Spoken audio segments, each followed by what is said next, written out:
Je vous jure, c'est Vous vrai. êtes sérieux, Marc? Oui, oui. Et le vent est à Sinon, 1m8. il revient avec... Tu peux dire un mot, Teddy? Tu peux dire un mot? Voilà le champion Jimmy Vico, qui pour la 4e fois cette saison, en 4 courses, a couru sous les 10 secondes en série et même très nettement en 9,94. Alors j'ai croisé Guy qui me confirme que vraiment la première partie tout à l'heure n'était pas du tout satisfaisante et que c'est ce secteur-là qu'il doit encore une fois travailler. C'est encourageant. Jimmy Vico au couloir numéro 4. Des courses décevantes en 9,94, on en redemande.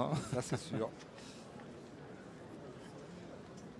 C'est les courses qui vont faire la différence pour aller sur le podium, Jean. Tous les regards évidemment fixés sur ce couloir numéro 4, sur la mise en action notamment de Jimmy Vico.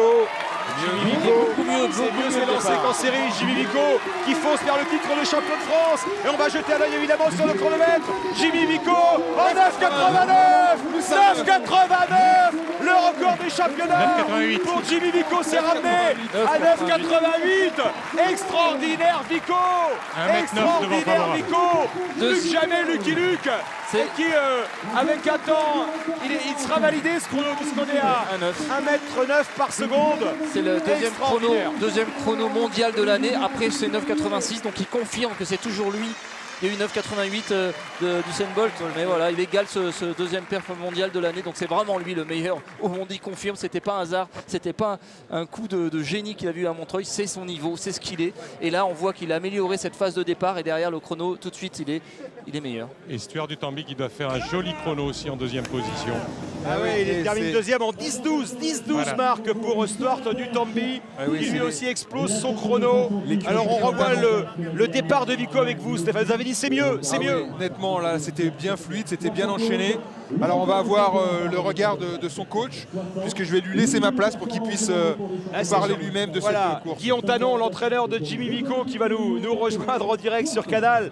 Merci Guy, vous vouliez qu'il soigne le départ. Là, vous avez été servi. Il a fait un bon lancement de course, Jimmy Vico. Il a fait un bon lancement de course. Bon, je ne suis pas complètement satisfait non plus. Et sur la fin de course, ça tire un peu sur les derniers appuis, ce qui fait qu'il ne garde pas cette fluidité dans les 25 derniers mètres. Mais bon, le chrono est là et c'est surtout ça que je vais retenir aujourd'hui. 9,94 en série, 9,88 en finale et le coach n'est pas satisfait. Non, je crois qu'il ne va pas l'être non plus. On peut pas se contenter de voir une course comme ça où il y a à la fois des défauts, mais bon, je vais quand même dire que je suis très fier de ce qu'il vient de faire. Parce qu'il a couru 500 mètres cette année. On oublie Lucerne, le deuxième, 5. Les 5 sous les 10 secondes quand même. C'est ça qui est extraordinaire.